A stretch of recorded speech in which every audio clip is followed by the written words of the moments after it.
Regresamos a nuestro segundo bloque dedicado a la oración con el lema Señor, enséñanos a orar, para recordarles que estamos haciendo estas meditaciones, esta profundización sobre la oración, sacado del catecismo y de unas catequesis de Benedicto XVI. Bueno, estamos acompañados con Mateo y tenemos una persona muy importante, ¿no, Mateo?, para presentar. Sí, así es, Matías. Bueno, también un saludo para todos los que nos escuchan. Una alegría nuevamente encontrarnos en este programa.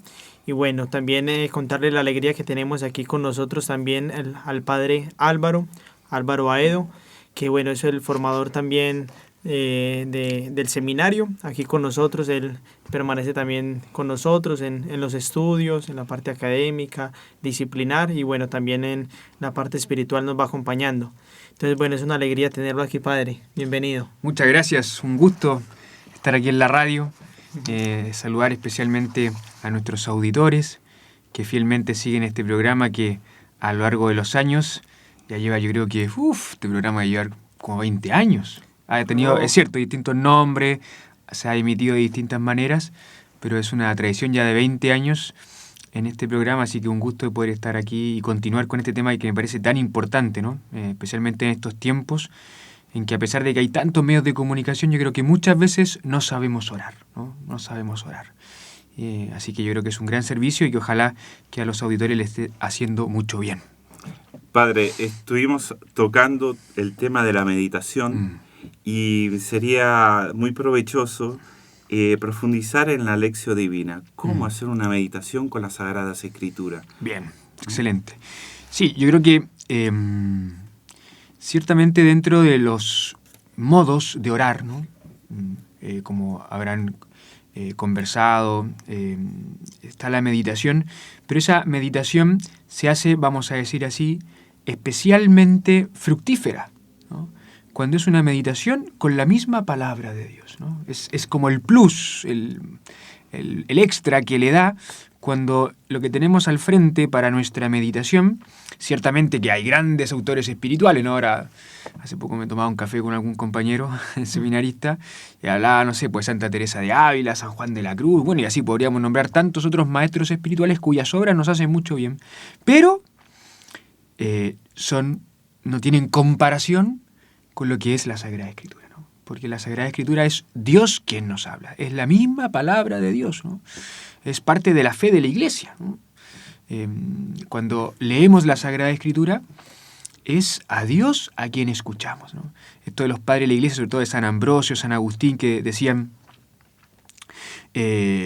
cuando oramos, claro, le hablamos a Dios. Cuando leemos las Sagradas Escrituras, oímos a Dios, ¿no? Porque es su palabra, ¿no? Es su palabra. Entonces, por eso tiene un plus fundamental el hacer la meditación con la Sagrada Escritura, y que ha tomado, sobre todo, a partir de la espiritualidad monástica, esta expresión lectio divina. Lectio, en latín, es, ¿cierto?, lectura. Y entonces, una lectura divina, porque estoy leyendo la palabra de Dios, ¿no? Entonces, eso yo creo que como darle el valor. Y por tanto, claro, la meditación es entrar en la Sagrada Escritura, y se me ocurre, como para proponerle a nuestros auditores, a veces elegir textos, partes de la Sagrada Escritura. Yo recomiendo vivamente, por ejemplo, ir siguiendo un poco los evangelios que la misma Iglesia día a día, ¿no?, en la liturgia, va proclamando, y eso se pueden encontrar ahora en todas partes. Ahora, si alguien quiere tomar otro texto, con toda libertad, toda la Sagrada Escritura está inspirada, pero siempre yo creo darle una preferencia dentro de la Sagrada Escritura a su corazón, que son los evangelios, ¿no? Bueno, y entonces, teniendo estos presupuestos como muy claros en nuestra vida espiritual, bueno, ahora podríamos, ¿cómo poder hacerla? Claro, exacto. Claro, ¿cierto? Porque uno puede haber muchos modos, y en esto también es muy legítimo, ¿no? A mí me parece, y en eso voy a seguir un poco lo que el Papa Benedicto XVI, a propósito de las catequesis que ustedes han ido también comentando, ¿no? El Papa Benedicto XVI, como gran maestro de oración, creo yo, él tiene una exhortación apostólica del año 2010 que se llama Verbum Domini, ¿no? Verbum Domini, la palabra de Dios. Y en uno de sus apartados, número, si alguien después lo quiere ver, Verbum Domini, número 87, ahí el Papa sintetiza estos 5 pasos para hacer una verdadera y católica lección divina. porque en esto yo creo que es un tema también muy interesante. Perdón que todavía no entre en el tema, pero para que nuestra lección sea verdaderamente católica, fructífera, y no sea, como le puede pasar a nuestros hermanos evangélicos, al mundo protestante, de que, claro, leamos la Sagrada Escritura y la interpretemos como se nos ocurre a nosotros. Claro, entonces ahí se transformaría en un monólogo y sería algo subjetivo, ¿verdad? Claro, y sería como simple reflexión, una reflexión muy subjetiva, ¿no? Por ejemplo, si ustedes toman el relato de la Última Cena en cualquiera de los evangelios sinópticos, Mateo, Marcos o Lucas, y empiezan a leer la Sagrada Escritura, o sea, leen el relato de la Última Cena, un hermano evangélico, por ejemplo, en esta perspectiva de leerla como con su propio criterio, desde un subjetivismo de lo que yo creo que es nomás, claro, puede llegar, como les pasa a ellos, y no darse cuenta de que ahí Jesús está instituyendo la Eucaristía, el sacramento de su cuerpo y su sangre, como les pasa. Por eso es que ellos no creen en la presencia eucarística, ¿no? En cambio, para hacer una lectura católica, ¿no? Una lectura verdadera de la palabra de Dios, es que el Papa nos ha dejado estos 5 pasos. El primer paso es la lectura. Leer el texto, ¿no? Y descubrir ese sentido literal. ¿Qué es lo que está diciendo el texto en sí mismo? O sea, todavía no entrar en un proceso como de interpretar, ¿no? ¿Qué dice el texto? Ya que hemos citado el relato de la Última Cena. ¿Qué es lo que sucedió en la Última Cena? ¿Qué es lo que me está narrando el evangelista en la Última Cena? ¿Qué es lo que dice el texto? Esa es la lectura. Luego viene lo que se llama la meditación. La meditación. ¿Qué nos dice el texto bíblico a nosotros? Y fíjense que dice a nosotros. Claro, no es decir, claro, es a la iglesia. Y por eso es que en este segundo paso es donde yo creo que nos distinguimos de nuestro hermano evangélico, porque no es lo que a mí se me ocurre que dice, sino que qué es lo que nos dice a nosotros la iglesia, y yo la leo, ese texto bíblico, en la comunión de la iglesia, en la fe de la iglesia. Por eso a la hora de tomar ese texto de la Última Cena, el relato de la Última Cena, lo leo con los papas, lo leo con los santos, lo leo con todo el pueblo de Dios. ¿Y cómo lo ha leído siempre el pueblo de Dios? Es que allí Jesús está instituyendo el sacramento de su cuerpo y de su sangre, ¿no? Que es lo que celebramos luego en cada Santa Misa, ¿no? Eso es. Y padre, también hablando también de este tema, es algo muy bonito como la Iglesia ha tomado también de eso mucha parte en las homilías, ¿no?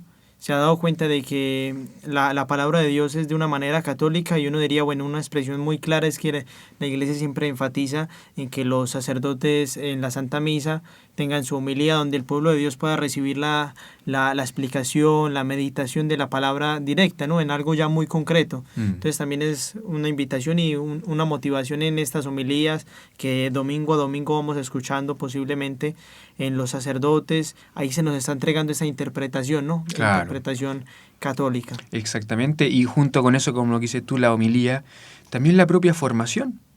En la medida en que nos vamos formando, como ustedes han ido ayudando, ¿no es cierto?, el auditorio, y este programa de radio durante tantos años, ¿no?, ha ido tratando de transmitir también los elementos fundamentales de nuestra fe cristiana para justamente acercarnos así. Porque si no, hay otro error también, para que esté usted alerta, auditores. A veces, en otros ambientes, se acercan a la Sagrada Escritura, pero con algunos prejuicios. Entonces, aparece un milagro. Por ejemplo, Jesús sana a un paralítico. O Jesús libera a un endemoniado. Y entonces, ¿cómo se lee ese texto en algunos ambientes que están lejos de la Iglesia Católica? No, es que realmente no fue un milagro, sino que es una forma de expresar que el autor eligió en ese momento. O sea, le quitan como todo lo sobrenatural, todo lo divino. La multiplicación de los panes, ¿no? Que cada uno aportó de sí y ese fue el milagro que cada uno compartió. ¿Se fijan? Entonces, son interpretaciones que cuando no leemos un texto, cuando no meditamos un texto bíblico en unión con la fe de la Iglesia, puede salir cualquier barbaridad. O sea, al punto de pensar, y hay gente que lee así la Biblia, no, que el Jesús no es un hombre nomás. Entonces, todo lo que aparezca como sobrenatural, como milagroso, no, eso hay que sacarlo para poder descubrir, entre comillas, al verdadero Jesús, pero en realidad no descubren nada. O sea, se pierden al verdadero Jesús, ¿no? Entonces, por eso la importancia de qué nos dice el texto a nosotros en la fe de la Iglesia. Y así también, el tercer paso es la oración que le decimos nosotros al Señor. O sea, Jesús nos dice algo en este texto bíblico, y esto es muy bonito porque si bien es cierto que nos dice a toda la Iglesia, pero también me lo está diciendo a mí. Me lo dice a mí. Se me ocurre un ejemplo, ya que me acordé del paralítico. Bueno, Jesús sí, efectivamente, primer paso, sana un paralítico. Es decir, le devolvió la movilidad a alguien que tenía una parálisis. Segundo paso, lo medito en la fe de la Iglesia. Bueno, es que Jesús es Dios. Y como Dios realiza milagros, y lo hace por amor, porque se compadeció de todas las limitaciones que tenía ese hombre. Bueno, y eso nos lo dice a nosotros en la Iglesia. Y ahí uno puede, en su meditación, bueno, ¿cuál es mi parálisis? ¿Cuáles son nuestras parálisis, nuestras comunidades, mis propias parálisis, ¿no? ¿Qué es lo que me tiene detenido en mi vida cristiana, en mi vida de seguimiento de Jesús, en mi amor al prójimo? O sea, se dan cuenta que nos puede decir muchísimo, muchísimo, dentro de la fe de la Iglesia. Pues bien, el tercer paso justamente es ¿qué le decimos nosotros al Señor? Por ejemplo, Señor, mira, mi parálisis es que tengo un problema con mi suegra. O tengo un problema con mi mamá, tengo un problema con el vecino, tengo un problema con tal o cual persona, o tengo un problema conmigo mismo que no me he perdonado. Tantas parálisis que nos tienen detenidos en nuestra vida cristiana, en nuestra vida espiritual, en nuestro camino de santidad, ¿no? Y ahí uno le puede decir muchas cosas al Señor, ¿no? O a veces descubrir que mi hermano al lado tiene una parálisis. Señor, ¿cómo le puedo ayudar yo? O sea, en esto vuelvo a insistir, puede salir muchísimo, ¿no? Y va siendo muy rica la lección divina. Ese es el paso de la oración. Luego, Padre, también en esto que usted nos va hablando, nos ilumina. Me acuerdo que una vez un señor en una catequesis me hacía pues como una especie pues de reclamo, que decía que la palabra de Dios fue escrita pero ya hace mucho tiempo, ¿sí? Entonces de alguna manera no era como una palabra viva para la actualidad del hombre moderno, ¿sí? O que ya eso fue mandamientos, meditaciones que Dios nos quiso regalar para nuestra oración, pero para hombres antiguos, que ya ha pasado mucho tiempo. Entonces de esta manera se ve como la palabra de Dios como si no fuera viva y eficaz, ¿no? Pero bien, como lo estamos viendo en este ejemplo de la parálisis, es viva, porque Jesús habla al hombre moderno y al hombre antiguo, claro, desde el primer siglo hasta el último, del primero que existió hasta el último que va a existir, porque es Dios, ¿no? Y habla siempre de manera viva y actual. Entonces, de esta manera, uno se acerca a la palabra de Dios y tiene una riqueza impresionante, porque me habla a mí de una manera específica, clara. Y luego yo también puedo empezar a orar con Dios, ¿no? Y así entonces se van dando estos pasos de meditación, claro, precisamente. Y un ejemplo justamente para potenciar lo que tú decías, de cómo nosotros, hombres del siglo XXI, podemos orar con la palabra, con la Sagrada Escritura, como lo hacía un cristiano en el siglo IV o en el siglo III. O lo hace un africano quizás de una cultura distinta a la nuestra. Y reza con la palabra de Dios. O lo hace un asiático. O sea, atraviesa todo porque la palabra de Dios, como tú decías, viva y eficaz. Y es la palabra de Dios, ¿no? Que se dirige al hombre, ¿no? A todo hombre, a toda cultura, de toda época, de toda condición social. Todos podemos alimentarnos de la palabra porque, como es Dios, es su palabra, es inagotable y es para todos. Y en esto de la meditación y el encuentro de Dios con la palabra, también va creciendo la fe, ¿verdad? Y además crece el tema de la piedad, porque muchas veces nosotros tenemos la parálisis más grande, es tener duro el corazón. Y pensamos que para rezar primero lo tendríamos que tener un corazón de carne, como dice San Pablo, Juan Pablo II.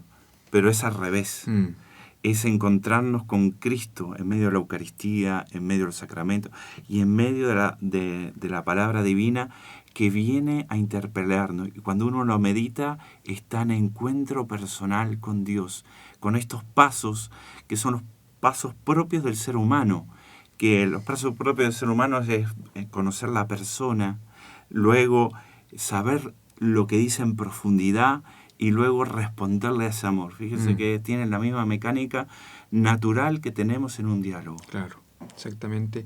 Y eso se vive de una manera mucho más potente, divina, porque es una lección divina, claro, porque estamos hablando con Dios. Eso es muy bonito. Él me está hablando en el texto, ¿no? Y muchas veces no damos ese paso, no disfrutamos de la lección divina, de la lectura de la Sagrada Escritura, porque nos falta fe, porque no creemos que es simplemente es unas letras. No, es una palabra que se nos está dirigiendo a nosotros del hoy. Y que además puede ser que lo hayamos leído el año pasado, el mismo texto, y hoy nos puede estar diciendo algo distinto. No absolutamente contrario, pero sí distinto. Puede estar resonando de una manera distinta en nuestro corazón, ¿no? Bien, entonces, lectura, oración, meditación. ¿Qué nos dice? Oración, ¿qué le decimos nosotros? Y el cuarto paso es la contemplación. Es decir, ahora es qué conversión está despertando en mí la palabra.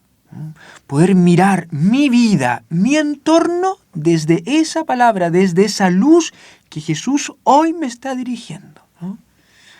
Y esto, por ejemplo, en el caso de, ya que nos hemos referido a este milagro del paralítico, uno podría pensar, bueno, ¿qué puedo contemplar? Justamente cómo el Señor me puede estar invitando a salir de esa parálisis, a salir de esa división, de esa pelea, de esa riña, de esa envidia, de ese egoísmo que puedo estar viendo, ¿no? Y que el Señor me lo puede estar diciendo hoy con esta palabra, ¿no? Poder mirar todo desde el corazón de Jesús, ¿no? Y esto es un aspecto muy importante porque es al apuntar, como toda oración, por lo demás, a una unión. A una unión. No solamente lo que yo le digo, no es lo que Él me dice, sino que a una unión con Él, ¿no? A una unión de mente, una unión de corazón, una unión de voluntad, que en el fondo, como esa aspiración de San Pablo, que todo lo mío sea de Él, ya no soy yo, es Él quien vive, ¿no? Esa es la contemplación, ¿no? Es lo que vivían los santos. O sea, tan unidos a Cristo que luego todo lo miraban, todo lo enfrentaban, dialogaban, pero en Dios y desde Dios, ¿no? Es un fruto muy hermoso de la contemplación, de esta lección divina en esta etapa de la contemplación, mirar todo desde Dios. Y el último paso es la acción, la acción, ¿no? Y es que la verdadera palabra, para uno examinar si es una verdadera lección, una es que me ha llevado a una unión con Dios. Y si la unión con Dios, Dios que es amor, verdaderamente me uní a Él, es que luego vivo en caridad. O sea, luego salgo de esa lección y encuentro a mi prójimo y lo trato de una manera distinta, lo miro de una manera distinta, ¿no? Vivo de caridad, amando a Dios en mi vida concreta, en mi vida familiar, en mi trabajo, en mis estudios, cuando voy a misa, pero también a mi prójimo cuando me lo encuentro en el camino, no solamente el que pueda estar pidiendo una limosna, sino que aquel otro que pueda estar sufriendo, un compañero de trabajo. O sea, cuando vivo desde la caridad y obrando en la caridad, ¿no? O sea, esa fe viva. Es bonito que haya dicho caridad, porque caridad está el amor y está la caridad, que es diferente, porque es el amor elevado sobrenaturalmente por la gracia, ¿no? Porque tal vez no lleguemos a amar, a donarnos de esa manera, pero en el encuentro con Dios nuestras acciones se vuelven sobrenaturales y se nos expande el corazón y podemos llegar a hacer esos actos que para nosotros no podríamos hacer. Exactamente. Y es por eso que la Sagrada Escritura se convierte en una fuente. Es una fuente, ¿no?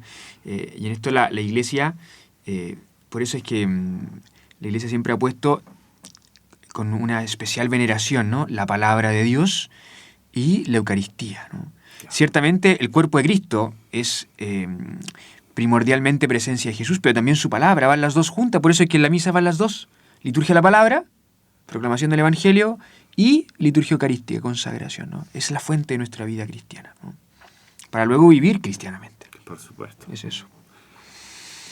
Eso, muchachos. Muy bien, padre. Muchas gracias por estos pasos. La verdad que explicado así magistralmente. Para que sepan, es nuestro prefecto de disciplina y nuestro prefecto de estudio, el padre Álvaro. Nos da clase en el seminario. Es es una persona con un gran corazón bondadoso. Muchas gracias, Matías. Buena gente, Matías, buena gente. Buena gente. Y bueno, los dejamos con un Ave María, Muy ¿te bien, parece? muy Para bien, muy rezar a bien. la Virgen para que ella los ilumine en toda la vida. Y les dejamos también la bendición a todos los auditores, claro. Dios te salve María, llena eres de gracia, el Señor es contigo. Bendita tú eres entre todas las mujeres y bendito es el fruto de tu vientre, Jesús. Santa María, Madre de Dios, ruega por nosotros pecadores, ahora y en la hora de nuestra muerte. Amén. El Señor esté con ustedes. Y con tu espíritu. Y la bendición de Dios Todopoderoso, Padre, Hijo y Espíritu Santo les acompañe siempre. Amén. Muy bien. Bien, Padre. Dios los bendiga.